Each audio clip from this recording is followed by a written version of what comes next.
Hello viewers, இந்த வீடியோவில் நம்ம என்ன பார்க்க போகிறோம் அப்படின்னா கிளாசிக்கல் மெக்கானிக்ஸில் ஹேமில்டன் டாபிக் பார்த்துட்ருக்கோம். ஸோ அதில் ஃபிசிக்கல் சிக்னிஃபிகன்ஸ் ஆஃப் ஹேமில்டோனியன் அப்படிங்கிற டாப்பிக்கை நம்ம பார்க்க போகிறோம். ஸோ மறக்காமல் நம்ம சேனலை சப்ஸ்கிரைப் பண்ணுங்கள், லைக் பண்ணுங்கள், ஷேர் பண்ணுங்கள், கமெண்ட் பண்ணுங்கள். வாங்க வீடியோக்குள்ளே போகலாம். ஸோ ஃபிசிக்கல் சிக்னிஃபிகன்ஸ் ஆஃப் அப்படின்னா ஆல்ரெடி நமக்கு தெரியும். ஸோ ஹேமில்டோனியன் அப்படிங்கிறது என்ன அப்படின்னா the total energy of system அப்படின்னு நமக்கு தெரியும். ஸோ ஹேமில்டன் அப்படிங்கிறது என்னது நமக்கு? So total energy of the system அப்படிங்கிறது தெரியும்.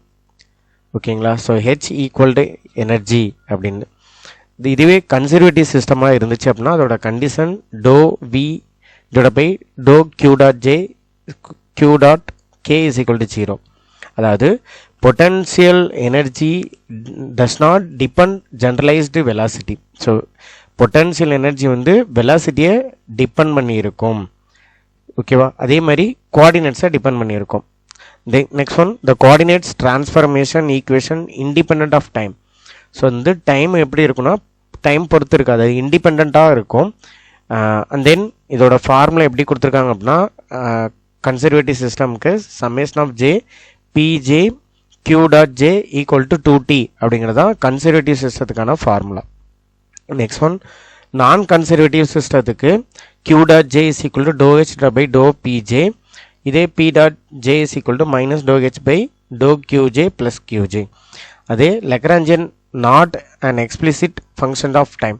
எக்ஸ்பிளிசிட்னா வெளிப்படையாக, அப்போ டைமை வெளிப்படையாக சொல்லாது. அப்போ அதோட condition to L divide by டோ டி இஸ் ஈக்குவல் டு 0. இது ரொம்ப ரொம்ப important. So D H by D T is equal to 0.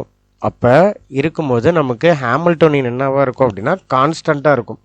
The Lagrangian L is not an explicit function of time. The Hamiltonian H is constant of motion. அப்போ இந்த இடத்துல டைமை எப்படி இருக்குன்னா இஸ் நாட் எக்ஸ்பிளிசிட், வெளிப்படையாக சொல்லலை. அதனால இந்த இடத்துல எப்படி இருக்கும்? டிஹெச் பை டிடி அப்படிங்கிறது 0 அப்படின்னு சொல்கிறாங்க. அப்படி இருக்கும்போது நமக்கு இந்த இடத்துல ஹேமில்டோனியன் எப்படி இருக்கும் அப்படின்னா நமக்கு கான்ஸ்டண்ட்டாக இருக்கும். ஓகேவா? Next one, applications of Hamiltonian formulation. So இதை டெரைவ் பண்ண நிறையா இருக்கும். நம்மளுக்கு எக்ஸாம் பாயிண்ட் அவுட்டில் என்ன வேணுமோ அதை மட்டும் நம்ம கொடுத்துருக்கோம். ஸோ பார்த்துங்க. So first one harmonic oscillator அப்படின்னு கொடுத்துருக்காங்க. ஸோ ஹார்மோனிக் ஆக்சிலேட்டரோட kinetic energy and potential energy. So 1/2 mx dot square 1/2 kx square. இது ஓகேவா? இதை அப்ளை பண்ணும்போது நமக்கு இந்த மாதிரி கிடைக்கும். அதாவது 1/2 mx dot square minus 1/2 kx square. இது லெக்ராஞ்சியன் ஃபார்முலாவில் t மைனஸ் v சப்ஸ்டிட் பண்ண இந்த மாதிரி கிடைக்கும்.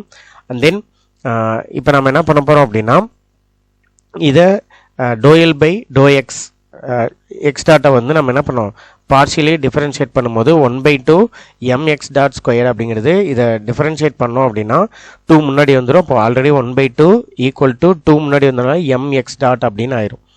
2 cancel Aney px is equal to mx dot அப்படின்னு இருக்கும். அப்போ எக்ஸ் டாட் வேணும் அப்படின்னா இந்த m கீழே போனால் டிவைடர் ஆயிரும்.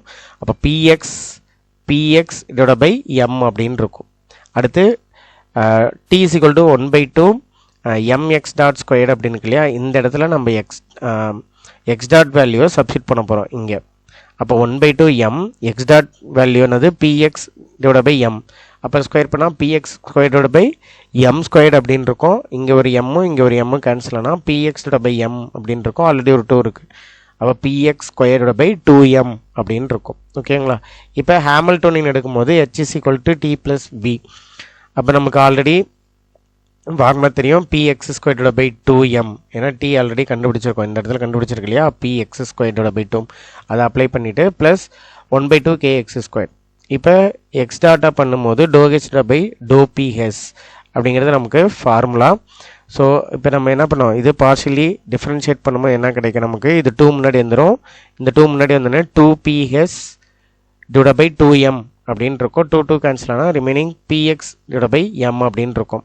அப்போ X dot equal to px divide by m அப்படின்னா இல்லை px வேணும்னா நமக்கு என்ன ஆகும்? இது கிராஸ் மல்டிப்ளிகேஷன் பண்ண என்ன இருக்கும் நமக்கு? எக்ஸ் டாட் m அப்படின்னு இருக்கும். ஓகேங்களா?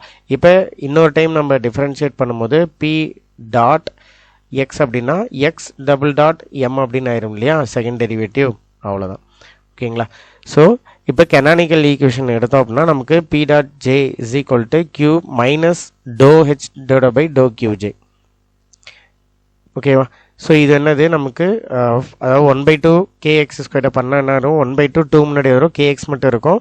ஸோ மைனஸ் கேஎக்ஸ் அப்படின்னு இருக்கும். அப்போ ஆல்ரெடி நமக்கு பி டாட் எக்ஸ் அப்படிங்கிறது minus to H by to X. இந்த இடத்துல மைனஸ் கேஎக்ஸை போட்டோம் அப்படின்னா இது இந்த இடத்துல டிஃப்ரென்ஷியேட் பண்ணதை போட்டோம் அப்படின்னா நமக்கு என்ன கிடைக்கும்? P dot X equal to already M X double dot அப்படிங்கிறது ஆல்ரெடி இங்கே கண்டுபிடிச்சிருப்போம். ஸோ இந்த ஈக்குவேஷன் இப்போ பி டாட் எக்ஸோட வேல்யூ என்னது?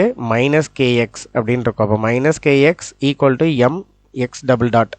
ஸோ இது அண்டவனும் ப்ளஸ் ஆயிரும். அப்போ எப்படி வரும்? M X double dot plus K X equal to 0 அப்படின்னு இருக்கும். ஸோ இதை நம்ம என்ன பண்ணலாம்? எம்மால் டிவைட் பண்ணோம் அப்படின்னா X double dot plus K by M X equal to 0 அப்படின்னு இருக்கும். ஸோ இதுதான் வந்து நமக்கு என்னென்னா ஹார்மோனிக் ஆக்சிலேட்டரோட ஃபார்முலா. ஓகேங்களா? சரி, இதுவே ஹார்மோனிக் ஆக்சிலேட்டர் 3 டைமென்ஷனில் இருந்துச்சுன்னா இதுதான் ஃபார்முலா பார்த்துங்க. X M X double dot plus K one X equal to 0, M Y double dot plus K two Y equal to 0, M X double dot plus கே3 Z equal to 0. Next one, the motion of a particle in central force field அப்படின்னா இதுதான் formula. ரொம்ப ரொம்ப இம்பார்ட்டண்டான formula, இதுவும் பார்த்துக்குங்க. Okay, next one, charged particle மூவிங்னு electromagnetic field அப்படின்னா இதுதான் ஃபார்முலா.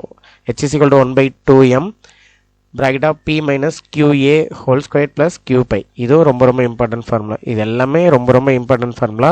ஸோ இதெல்லாமே நீங்கள் நோட் பண்ணி வச்சுட்டு இதை படிச்சுனா போதும். ஸோ போலார் கோஆர்டினேட்ஸ்க்கு இதுதான் ஃபார்முலா, அண்ட் தென் சிம்பிள் மெண்டலுக்கு இதுதான் ஃபார்முலா.